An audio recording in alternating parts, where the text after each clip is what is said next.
Bonjour à toutes et à tous et bienvenue sur ma chaîne Arwa. Alors aujourd'hui, comme vous me l'avez demandé, on va faire la recette des Ghreiba al-Behla.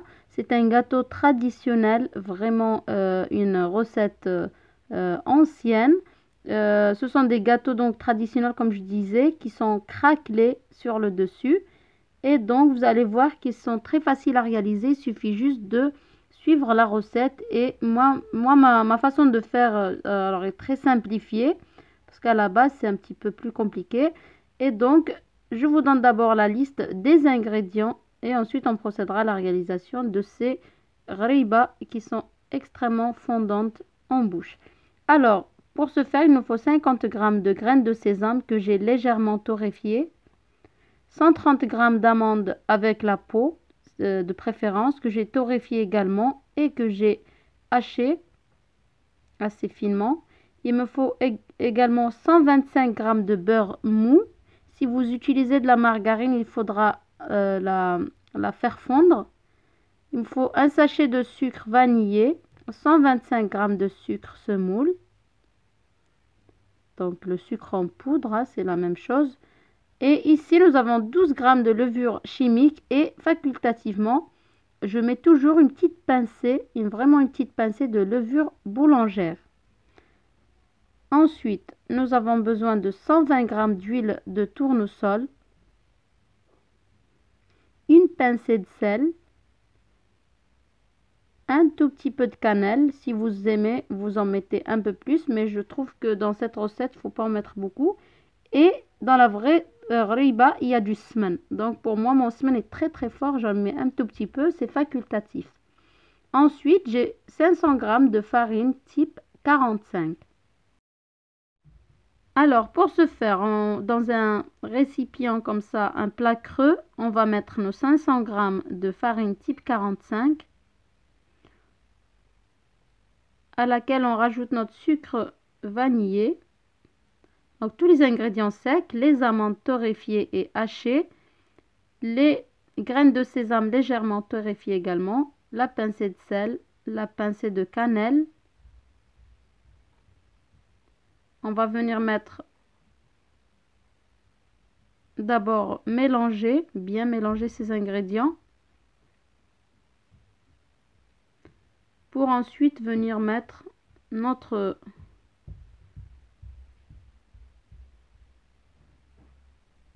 beurre mou, très mou. Comme je vous l'ai dit, si vous mettez de la margarine, vous la faites fondre. Et un petit peu de semen si vous en avez. Le sucre semoule et les 120 g d'huile de tournesol. Donc vous allez ramasser, commencer comme ça à ramasser votre pâte.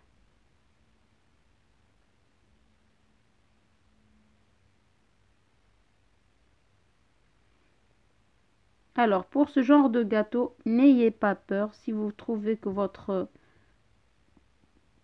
pâte, vous avez mis trop de... Donc la levure c'est pour plus tard. Si votre pâte, vous trouvez qu'il y a trop d'huile et qu'elle manque de farine, n'hésitez pas à en mettre par cuillère. Et si inversement il y a trop de farine, c'est trop sec, eh bien mettez de l'huile par cuillère également. Donc à partir de là, une fois qu'on a ramassé un peu, c'est un peu en miettes, qu'on a ramassé notre pâte, c'est la seule fois où on va vous dire de pétrir une pâte où il y a du beurre. Donc là, on va pétrir vraiment une bonne dizaine de minutes. Il y a des personnes qui, au lieu de pétrir, vont couvrir leur pâte une fois ramassée en miettes comme ça. Elles vont la laisser toute une nuit. Donc à ce moment-là, on n'a pas besoin de pétrir, de trop pétrir en tout cas. Mais pour la faire le jour même, moi je procède comme ça. Donc avec la paume de mes mains de préférence, on va écraser bien écraser pour bien pétrir notre pâte jusqu'à ce qu'elle s'assouplisse. Voilà, ça m'a pris une bonne dizaine de minutes. Prenez le temps. Voilà, là à partir de là, elle est vraiment lisse quand je touche comme ça, c'est lisse. Et là, je vais mettre du film alimentaire quand même pour laisser reposer une petite heure ou du moins une demi-heure. Donc voilà, j'ai filmé, je laisse reposer. Et c'est à ce moment-là, une fois que j'ai laissé reposer, eh bien, c'est maintenant que je vais mettre la levure ou les levures si vous mettez aussi la petite pincée de levure boulangère. Moi, c'est ma façon de faire. Vraiment, je garde les façons un peu traditionnelles, anciennes. Vous émiettez donc, une fois que vous avez laissé reposer votre pâte, vous l'émiettez pour que votre levure, qu'elle s'imprègne de votre levure. Vous mettez donc les 12 grammes de votre levure et vous allez pétrir de nouveau 2 à 3 minutes, histoire de vraiment être sûr qu'il y a de la levure un petit peu partout.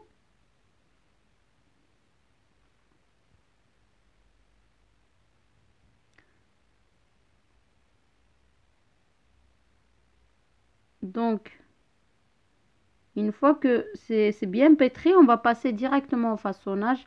Par contre, une fois que j'ai arrêté de pétrir, c'est là que je préchauffe mon four à 180 degrés. Il faut qu'il soit vraiment bien chaud.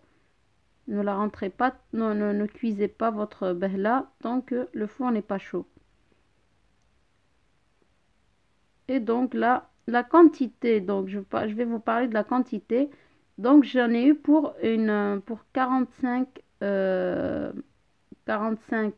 gâteaux, donc ghariba. De préférence, si vous voulez les avoir vraiment réguliers, vous allez faire des boulettes qui vont peser entre 25 et 28 grammes maximum.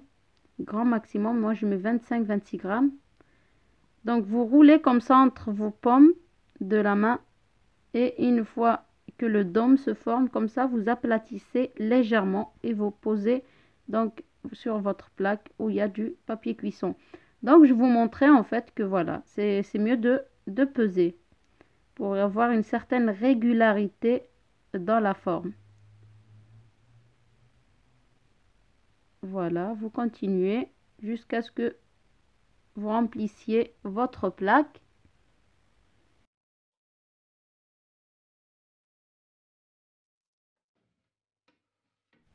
Une fois que ma plaque est pleine, je vous montre comment on procède pour la cuisson.